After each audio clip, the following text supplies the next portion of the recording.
Well, thanks very much for the opportunity to speak to the Jersey Farming Conference. I appreciate it immensely. And I'd also like to thank Tim Ward from Albert Bartlett and Nick Morant as well for allowing me to use some of the data in this presentation. So, on we go. So I thought I'd better give you a little bit of detail about Soil Essentials so you know where we're coming from, really. We are an SME, and where all the directors are actually still active farmers. So the farming is now a part-time job, just about maybe. But it was launched as a farm diversification 2000, so roughly 20 years ago. And now we have about 30 engineers, agronomists, programmers, and GIS specialists, because we really felt that as we grew, we needed to encompass the full all the aspects that is needed by a modern precision agricultural company. So hopefully I'll show you some of those things in the talk. And as I say, we do a lot of innovation work with various companies worldwide. And I've already mentioned Albert Bartlett there. Okay. So that's the introduction to Soil Essentials. We are very much focused from a farmer's and agronomist point of view, but we bring a lot of technology to it. And part of those technologies are, right from the start, we've always divided it into three. It was precision agronomy, which has affected the soil sampling, the yield mapping, the soil texture, area measurement, all the sort of traditional precision ag stuff that we've been doing for such a long time. But agronomy doesn't stand alone. Running a farm isn't all about agronomy. There's also all the logistics and machine control side. So we do a lot on the kind of machine control with auto steer systems and variable rate controllers and section control and things like that to enable us to actually put the products that we decide when we create an application map. We need to find a way of actually then getting those products onto the correct area of the field at the correct time in the right amount. And that's one of the reasons that we're so keen on machine control. But about 10 more years ago, we felt there was a need to develop the software tools effectively to integrate all these different systems together, because it was very obvious to us then that at the moment, each part of the precision ag systems tends to stand alone, and that's not how a farm works. A farm and a business works in an integrated fashion, and the idea was that we would develop software that would take in an integrated fashion to take many different sources of information, satellite imagery, soil samples, soil textures, UAV imagery, and integrate it in and actually make a prediction of what was most needed to improve soil yield and profitability, and that's what I'm going to show you. So the precision agronomy side tends to provide service on two levels. One, locally direct to farmers, where we've been sampling many thousands of soil samples over years. And also we offer it as a back office service to other companies right across the world, all done through Core, Core is our software platform that we build in-house. And Core integrates satellite and drone imagery, soil sampling, yield mapping, soil texture, all those things that I mentioned earlier into one platform so that we can then slice and dice that data and put it out develop new products and put it out into something that is useful to a farmer, agronomist, landowner. And I'll talk through that. Machine control I've told you about. We actually do a lot of machine control fitting, implement steering, section control, but we also broadcast RTK, so RTK corrections throughout the UK. And for those of you who don't know, RTK is a really accurate signal that we stream over the internet into individual tractors, and that allows the tractors to steer to within 1 inch accuracy. I'm sure those of you who are involved in the potato trade will be using RTK corrections to pull up potato beds in Jersey. The interesting side benefit of the way we do our RTK distribution is that it means that every single tractor that's got RTK is also connected to the internet. So we can see where each one is, we can send files to it, and we can see files back from it. So that kind of completes the cycle. And the software development and research projects, we started developing a brand new web-based precision ag system in 2015 with help from Innovate UK and the European Space Agency. And now we supply these platforms worldwide, but that's beside the point. But the key thing to recognize, I think, is that there is a need to take many, many disparate sources of information, data, and actually join them together and actually to produce something that is of value to agronomists and farmers. And this is what I'm going to show you next. Current customers and core. A lot of these are running our potato products from New Zealand to the UK to Denmark to the States. So we've got quite a good work presence worldwide.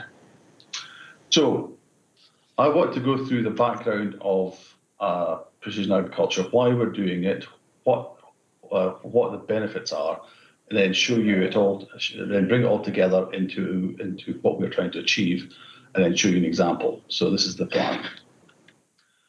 So why do we want to do precision agriculture? Well, I got interested in precision agriculture back in the mid-90s when driving a combine harvester over a field, it was very obvious that in one area of the field, it was a really good high-yielding crop.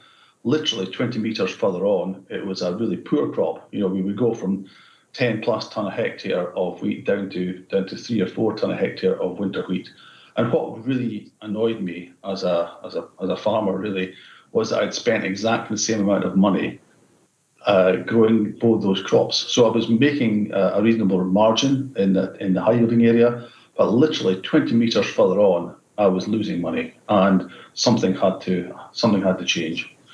So that's when we got interested in precision agriculture, really to try and identify these things I'm calling yield limiting factors. Effectively, precision ag is all about putting on the right product in the right place, at the right time, and the right amount.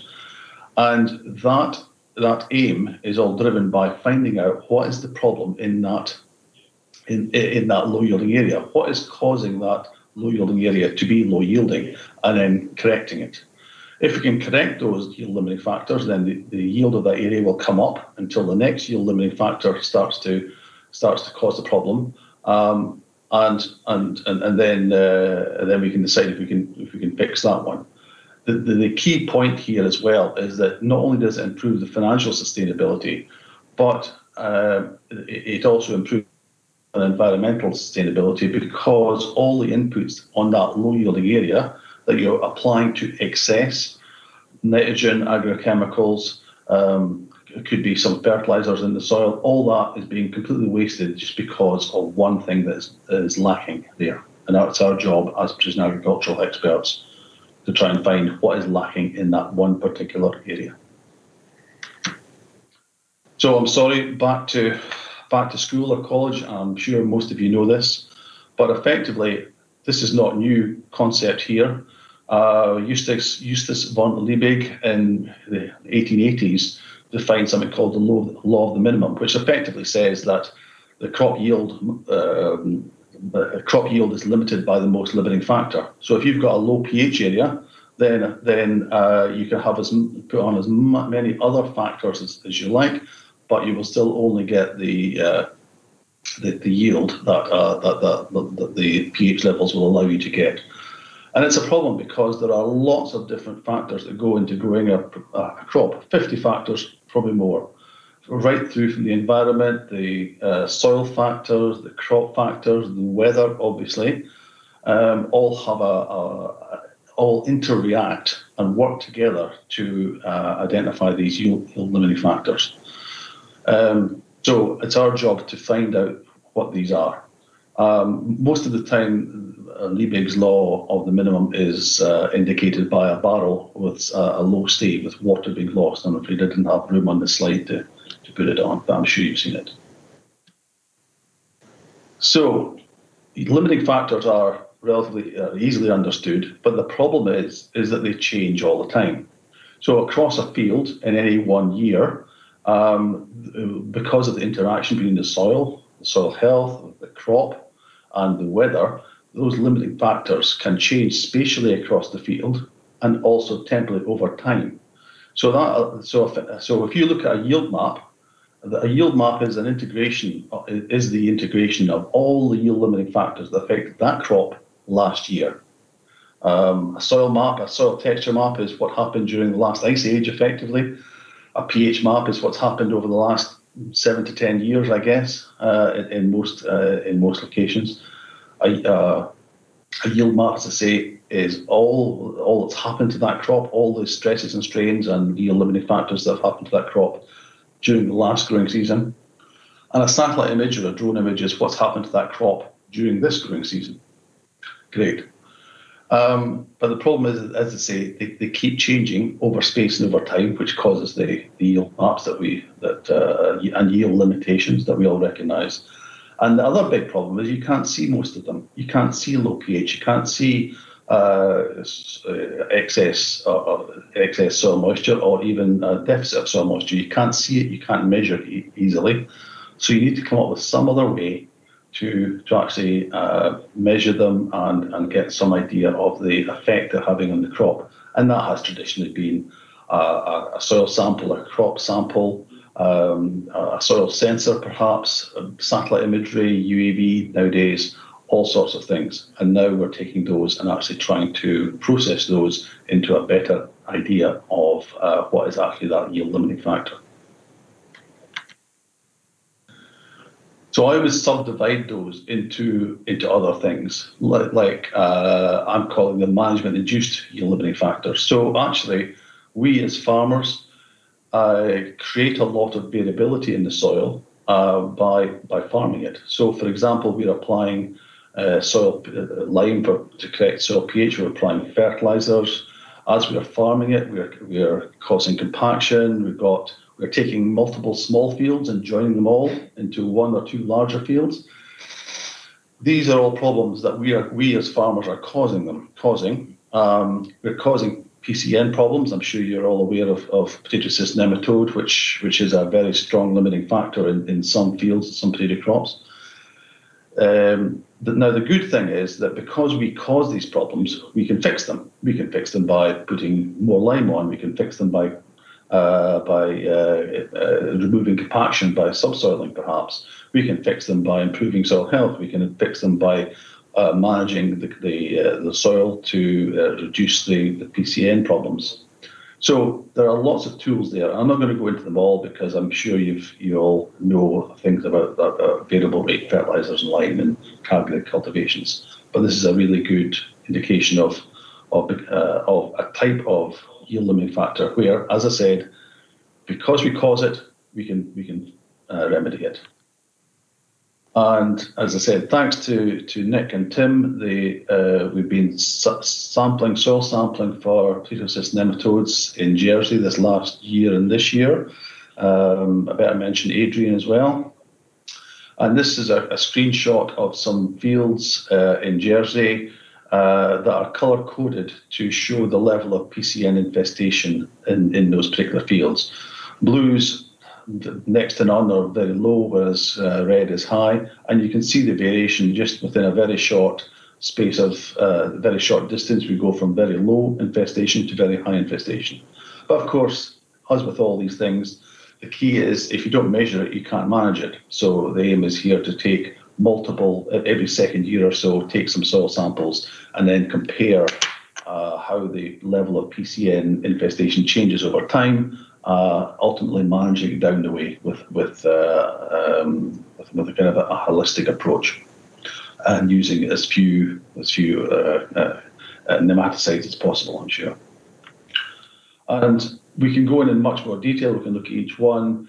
There's a whole set of concept of a different sampling strategy here. We've got to be able to go back in subsequent years and take the sample in exactly the same way, in ideally the same place, and so you get a scientifically valid or statistically valid result, and you can start comparing things. So we're doing this. We're recording where each sample came from, recording the track of the sampler throughout, and we're making sure we've got a statistically significant, the ability to take a statistically significant result there, or to get a statistically significant result. Okay, so that's the management-induced yield-limiting factors. We've also got inherent yield-limiting factors. Now, as a Scottish farmer, I'm very aware of these. We've got all sorts of things by different slopes and aspects and soil textures. Effectively, on a lot of my north-facing fields, and a lot of our clients' north-facing fields, we're losing 10% of yield just because of slope. North-facing in the Northern Hemisphere tends to lose us about 10% of yield. Tree shading can be tree shading is another problem. You can't really fix these problems economically. We could go and cut down the trees right enough, but no one wants to do that, and I'm sure Geraint would be very upset if we did that. But I think realistically, these problems can't be fixed without a bulldozer. But you can, of course, map them. You can map them and manage them. You can map them with the various sensors, soil texture sensors. You can map them from using multiple years of satellite imagery. You can map them using yield monitors. So there's a lot of really good tools, well-proven tools out there to map these good areas of the field, poor areas of the field, and also areas of the field that flip from good to poor depending on the weather. So the other one that we've got is one we're all familiar with, is weather-induced yield-limiting factors. I mean, we all know that the performance of a crop depends very much on that triangle between of how a crop interacts with soil, with and the weather, and the three work together to produce the yield. The trouble is, because weather is so unpredictable, that we can go from one year. This last year has been a classic example where we've gone from an extremely wet time to an extremely over last winter to a very dry spring, and now back to a very wet period again. And all this has a huge effect on the crop, obviously, and induces yield-limiting factors in some areas. For example, on light sandy land, drought stress is going to be a big problem, and that's going to be a big cause of yield loss. One other part, of course, is fungal diseases, which are very strongly influenced by weather. And one of the tools we've developed is the ability for every field on a field scale to predict potato blight risk on those field scales, and that's been quite useful. But the interesting development over the last few years, last 5 years, I suppose, is that with the improvement of weather models, global weather models, we can actually get a weather history for that field on a daily basis for the past 15 years. So we get a very good idea of how that field does respond over the past 15 years or so. And we can get, for any field in the world, we can get a weather prediction for 10 to 14 days in advance. So that's a really powerful set of tools. Better keep on going. So we've got to bring it all together. And down the left-hand side here, we've got the tools I've been talking about: satellite imagery, drone, soil sampling, weather, etc. And those are interesting standing alone, but actually the real power comes when you can integrate them all together into a tool set where you can actually make predictions.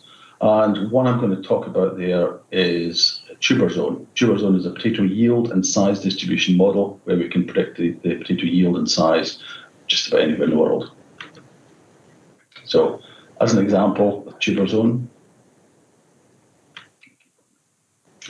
one too many. So, as I said, TuberZone is a spatial crop model, a mathematical crop model, which has been designed to almost create a digital twin of a potato crop that's growing in the field, and therefore it can pretty accurately, 90%-ish, predict potato yield and, importantly, the size distribution of that yield during the growing season and for 2 weeks in advance.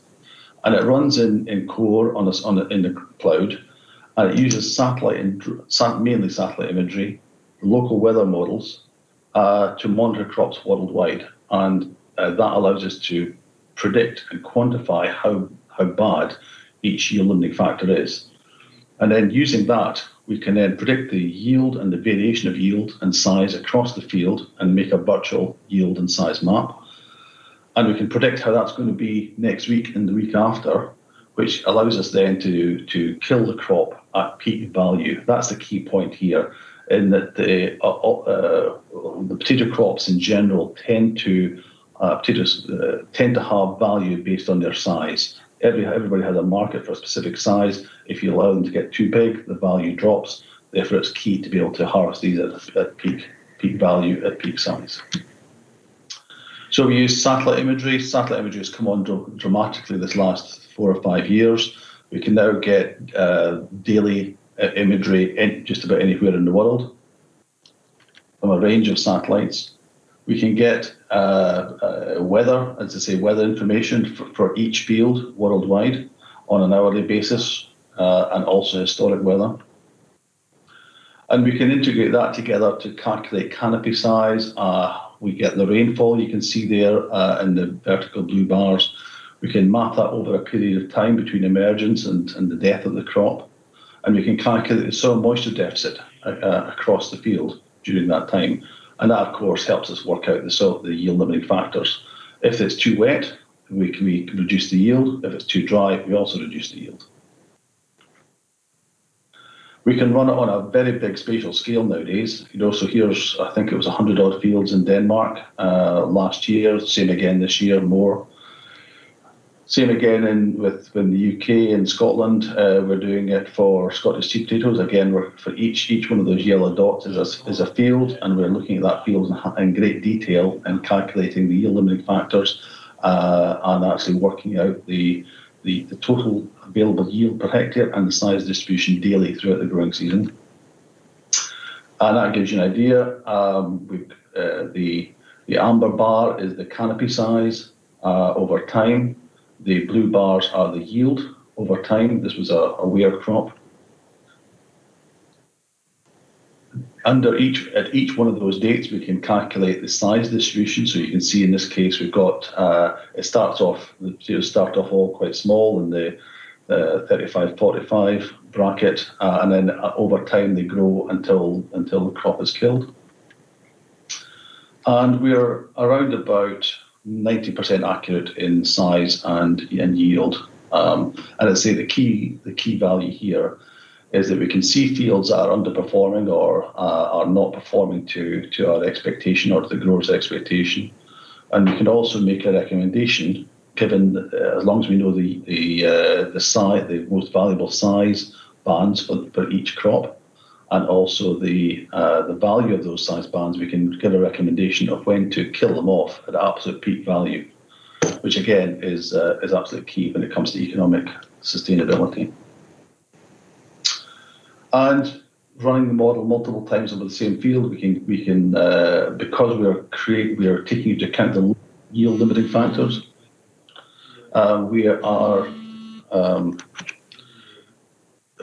Because we're taking over the local yield limiting factors, we can actually run the model on each one of the squares and create a yield map, if you like, a virtual yield and size map.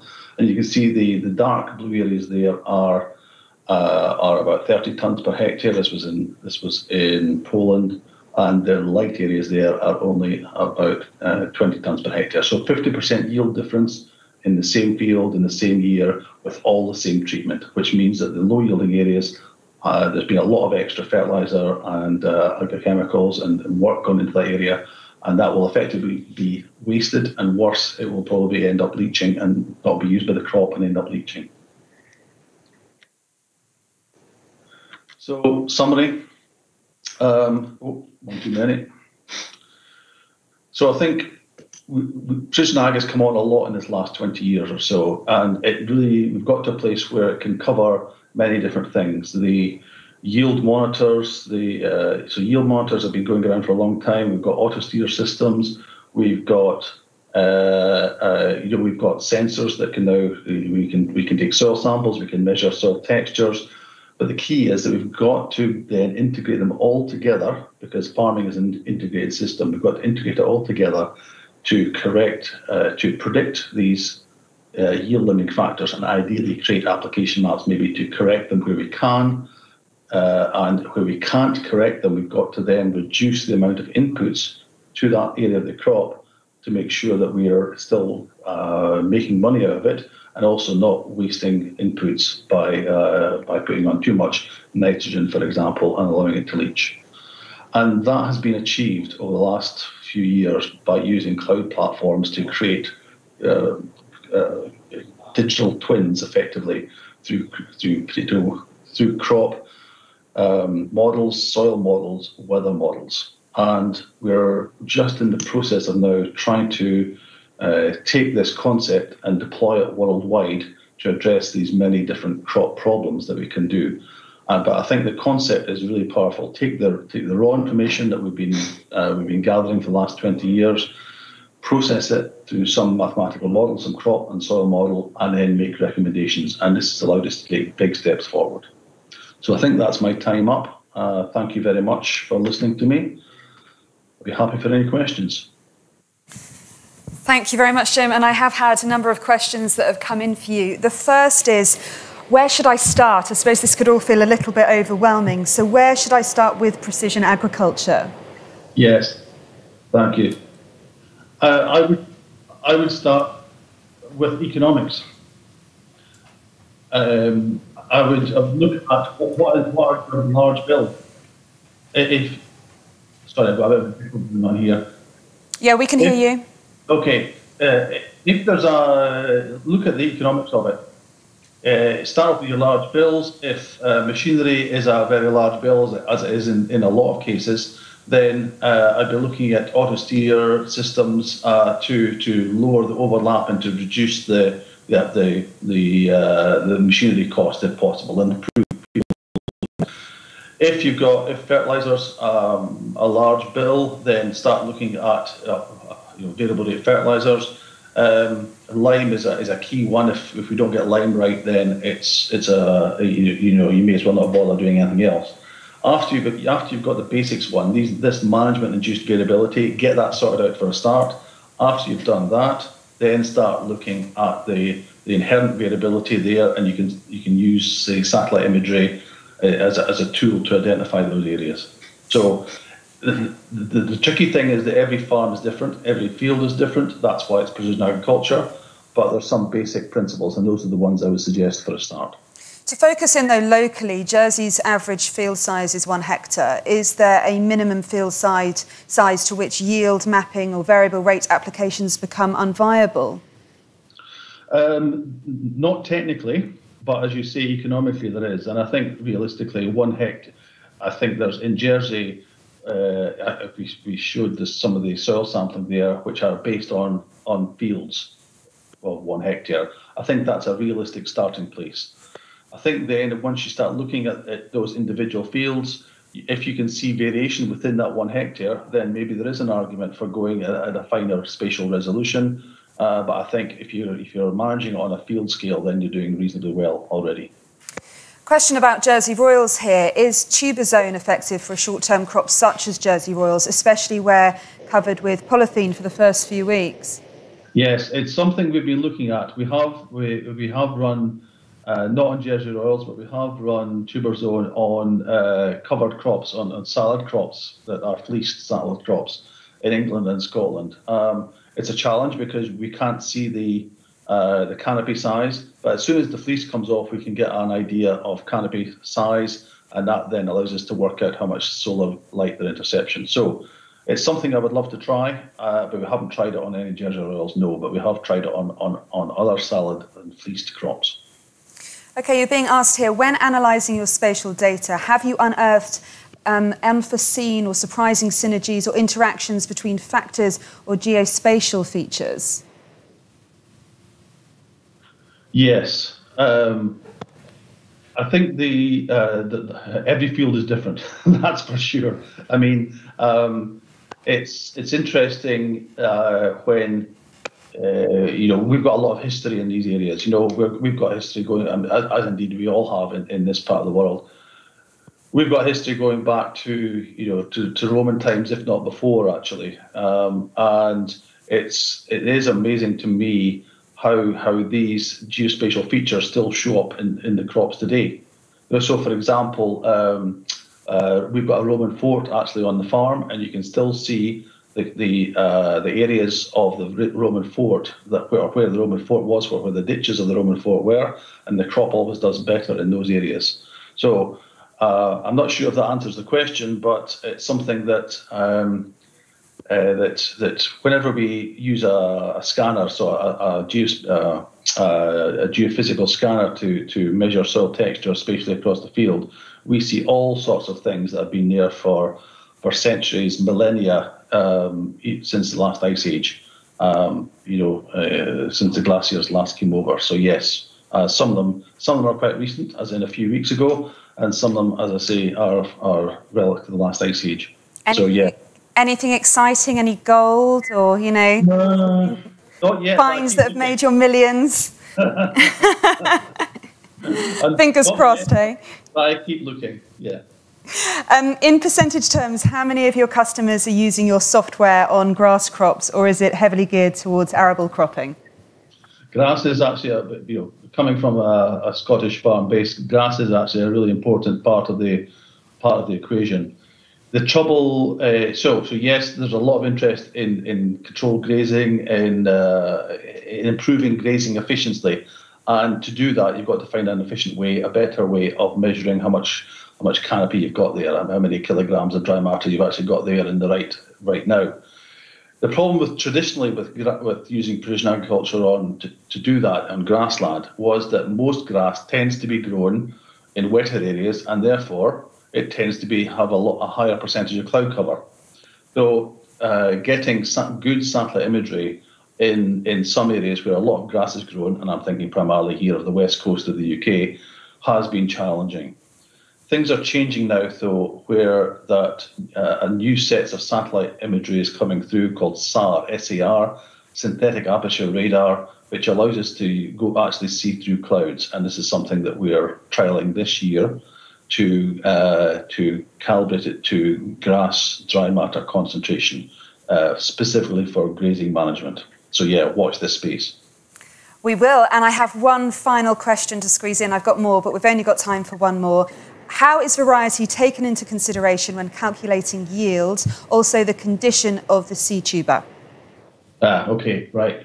You need to give me another half an hour to go into this fully. But okay, so tubers. There are two basic types of crop models. There's a mechanistic model, which effectively grows, as I say, a digital twin of a crop, and there's a stochastic model, which takes historic information and integrates that into the mechanistic model. The variety performance is very much a stochastic part of it. We've got several years of information from that variety of its performance in different conditions, and that is integrated into the limiting factors and the environment that the mechanistic model is growing in. Now. That tends to work very well on size distribution, because size distribution is influenced very strongly by variety. The yield performance is also strongly influenced by variety to some extent, but not as strongly as size distribution. However, we have a learning loop built in, so that the more times we run that variety through the model, because we know all the other conditions that it's growing in, we can then improve the factors. We actually improve the parameterization of that specific variety many times. So that's a stochastic part, whereas the main model is the mechanistic part. Sounds like a big talk for another day. Jim, thank you so much for squeezing that into a minute with a final question. It's been really good to see you today. Thank you for joining us. Thanks for the opportunity. Bye-bye.